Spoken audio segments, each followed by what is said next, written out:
નમસ્કાર, નિર્ભય ન્યૂઝ સાથે હું છું રિધિ।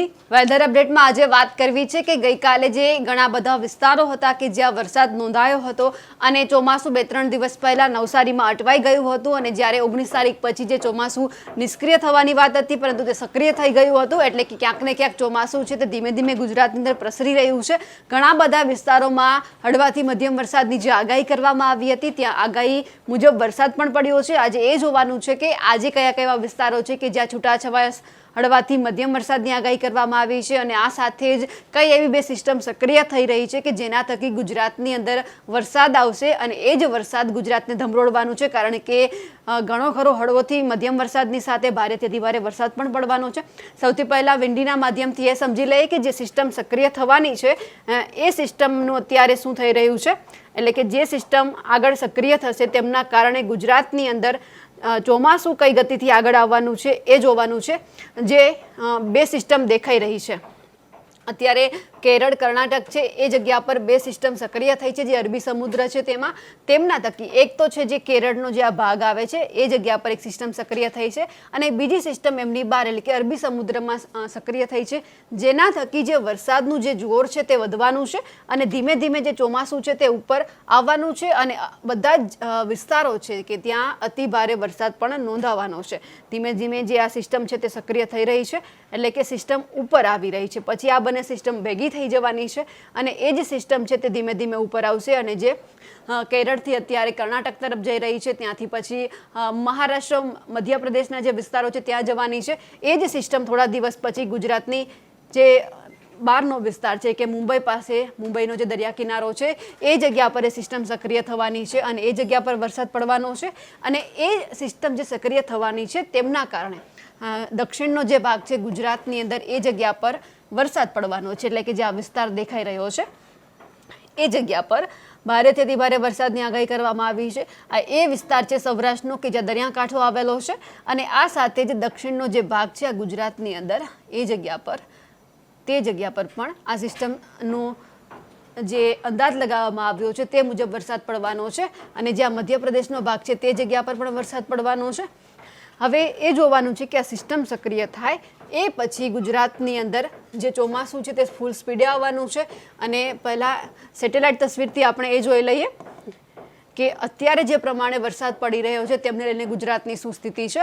અત્યારે જે મહારાષ્ટ્રનો ભાગ છે, મધ્યપ્રદેશનો ભાગ છે, આ સાઈડ આપણે જોઈએ તો બિહાર સુધીનો જે ભાગ છે એ જગ્યા પર અત્યારે વાદળછાયું વાતાવરણ જે રીતે આપને દેખાઈ રહ્યું છે એ મુજબ આ વરસાદ છે તે સમગ્ર આ વિસ્તારને આવરી લે છે, એટલે કે આ જગ્યા પર જે ઉપર દેખાઈ રહ્યું છે ત્યાં ગાજવીજ સાથે વરસાદ પડી રહ્યો છે। ગુજરાતની અંદર આપણને એટલા બધા વાદળ નથી દેખાઈ રહ્યા, એટલે કે ત્યાં ધીમી ધારે અને કે હળવાથી મધ્યમ વરસાદ પડી રહ્યો છે। એ જોવાનું છે કે હવામાન વિભાગ દ્વારા ગુજરાતની અંદર એવા કયા વિસ્તારો છે કે જ્યાં વરસાદની આગાહી કરી છે। ખાસ અત્યાર સુધી જે હવામાન વિભાગ આગાહી કરતું હતું તેમાં અમુક વિસ્તાર એવા હોય છે કે જ્યાં છૂટાછવાયા સ્થળોએ વરસાદ પડવાનો હોય અને હળવોથી મધ્યમ વરસાદ પડવાનો હોય, પણ આજે એવી આગાહી કરી છે કે આખા ગુજરાતને આવરી લેવામાં આવ્યું છે। સૌ પ્રથમ આપણે એ વાત કરીશું કે કઈ કઈ જગ્યા પર હળવોથી મધ્યમ વરસાદની આગાહી કરવામાં આવી છે। જ્યાં બ્લુ કલરનું નિશાન દેખાઈ રહ્યું છે ઘણા સ્થળોએ ગાજવીજ સાથે હળવાથી મધ્યમ વરસાદની આગાહી કરવામાં આવી છે અને આ વિસ્તારોમાં સમાવેશ થાય છે દક્ષિણથી લઈને ઉત્તરનો જે અને મધ્યનો જે ભાગ આવે છે એમાં સૌથી પહેલાં દક્ષિણનો દમણ, વલસાડ, દાદરા નગર હવેલીનો વિસ્તાર આવે છે, નવસારી, ડાંગ, તાપી, સુરત, ભરૂચ, નર્મદા, છોટાઉદેપુર, વડોદરા, આણંદ, અમદાવાદ, ખેડા, પંચમહાલ, દાહોદ, મહીસાગર, અરવલ્લી, ગાંધીનગર, મહેસાણા, સાબરકાંઠા, બનાસકાંઠા અને પાટણ, આટલા જે વિસ્તારો છે જે આ બ્લુ કલર દેખાઈ રહ્યો છે લાઇટ બ્લુ કલર એ જગ્યા પર હળવાથી મધ્યમ વરસાદની હવામાન વિભાગે આગાહી કરી છે, પરંતુ હજુ એવા ઘણા વિસ્તાર છે કે જ્યાં વરસાદ પડવાનો છે અને સૌથી ખાસ કહી શકાય કે જ્યાં લાઇટ ગ્રીન કલર દેખાઈ રહ્યો છે ત્યાં પણ ગાજવીજ સાથે હળવોથી મધ્યમ વરસાદની આગાહી કરવામાં આવી છે અને એમાં એકમાત્ર વિસ્તાર છે કચ્છ। કચ્છના બધા જ જે વિસ્તારો છે આ કચ્છનો જે આખો વિસ્તાર છે એમાં અમુક જગ્યા પર હળવાથી મધ્યમ વરસાદની આગાહી કરવામાં આવી છે। આખો કચ્છ વિસ્તાર તો ના કહી શકાય, કારણ કે છૂટાછવાયા સ્થળોએ હળવાથી મધ્યમ વરસાદની આગાહી કરવામાં આવી છે। એમાં ભુજ હોય, રાપર હોય, માંડવી હોય, ઘણા એવા વિસ્તારોને વરસાદ આવરી લેવાનો છે। હવે એ જાણીએ કે જે આ ગ્રીન કલર દેખાઈ રહ્યો છે, આ જગ્યા પર હળવાથી મધ્યમ વરસાદની આગાહી કરવામાં આવી છે.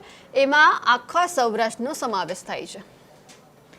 અત્યાર સુધી સૌરાષ્ટ્રના ઘણા એવા વિસ્તારો હતા, એટલે કે મોરબી હોય, સુરેન્દ્રનગર હોય કે રાજકોટ હોય, આ 3 વિસ્તારને બાકીમાં રાખ્યા વગર બાકીના જે બધા વિસ્તારો બાકી રહેતા હતા તેમાં વરસાદ પડી રહ્યો હતો.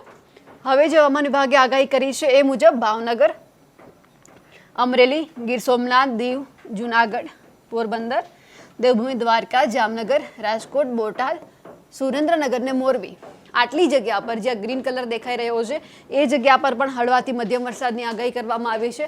ઓલમોસ્ટ આખા ગુજરાતની અંદર હવામાન વિભાગે આગાહી કરી છે વરસાદની, પણ ઘણા બધા એવા વિસ્તારો છે કે જે હજુ પણ વરસાદ નથી પડવાનો. અમદાવાદ જિલ્લો હોય તો એમના 2-4 વિસ્તારોને બાદ કરતા વરસાદ પડી શકે છે. રાજકોટ જિલ્લામાં 2-4 વિસ્તારોને બાદ કરતા વરસાદ પડી શકે છે.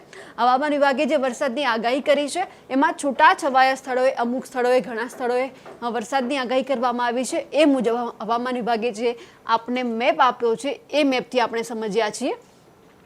અને ચોમાસું આપણા IMDના સેટેલાઇટની જે તસવીર છે તેમનાથી આપણે સમજવાનો પ્રયત્ન કરીશું કે ચોમાસું ક્યારથી દેશની અંદર આવ્યું હતું અને અત્યારે ચોમાસાની શું સ્થિતિ છે ગુજરાતની અંદર. ગુજરાતના કયા કયા વિસ્તારોમાં કેટલી તારીખ સુધીમાં વરસાદ આવવાનો છે ત્યાં આપણે આ મેપના દ્વારા સમજવાનો પ્રયત્ન કરીશું.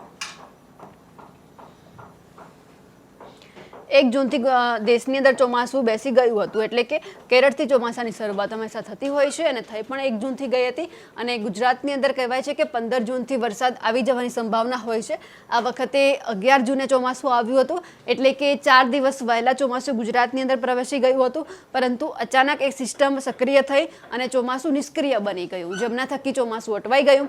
પરંતુ 19 તારીખ પછી એ જે સિસ્ટમ હતી એ સક્રિય થઈ, ચોમાસું સક્રિય બન્યું અને ધીમે ધીમે આગળ આવ્યું. પરંતુ તેમની અંદર પણ એવું બન્યું કે ચોમાસું નવસારીની અંદર અટવાઈ ગયું હતું.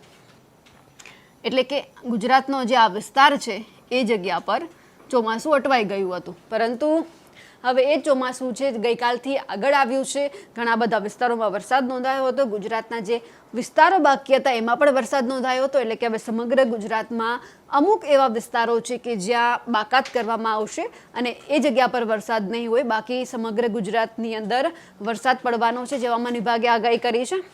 ઘણી જગ્યા પર અત્યાર સુધીમાં 2 ઇંચથી વધારે વરસાદ નોંધાઈ ગયો છે. સૌથી વધારે અત્યારે કહી શકાય તો વલસાડની અંદર વરસાદ પડી રહ્યો છે. અને પહેલેથી જ્યારથી ચોમાસું બેઠું ત્યારથી વલસાડ એક એવો વિસ્તાર હતો કે જ્યાં હંમેશા વરસાદ રહેતો હતો. ભારેથી અતિભારે વરસાદ પણ અહીંયા પડેલો છે. અને ધીમે ધીમે જે ચોમાસું છે જે નવસારીમાં અટવાયું હતું તે તો ઉપર આવ્યું કે જેમના થકી આ બધા જ વિસ્તારો, જે બનાસકાંઠા, કચ્છ, પાટણ, સાબરકાંઠા જે વિસ્તારો બાકી હતા એ વિસ્તારમાં પણ હવે વરસાદ પડ્યો છે. એટલે કે જે નવસારીમાં ચોમાસું અટવાયું હતું તે ધીમે ધીમે ઉપર આવ્યું કે જેમના થકી આખા ગુજરાતની અંદર અત્યારે ચોમાસું બેસી ગયું છે. અને હવે વાવણીલાયક વરસાદની પણ ખેડૂતોને રાહ નહીં જોવી પડે, કારણ કે ગઈકાલથી જે ચોમાસું બેસી ગયું તેમના થકી વરસાદ હવે પડી રહ્યો છે. તમને અમારો અહેવાલ કેવું લાગ્યું કમેન્ટ કરીને ચોક્કસથી જણાવજો. સાથે જ નિર્ભય ન્યૂઝને લાઇક, શેર અને સબસ્ક્રાઇબ કરવાનું ના ભૂલશો. નમસ્કાર.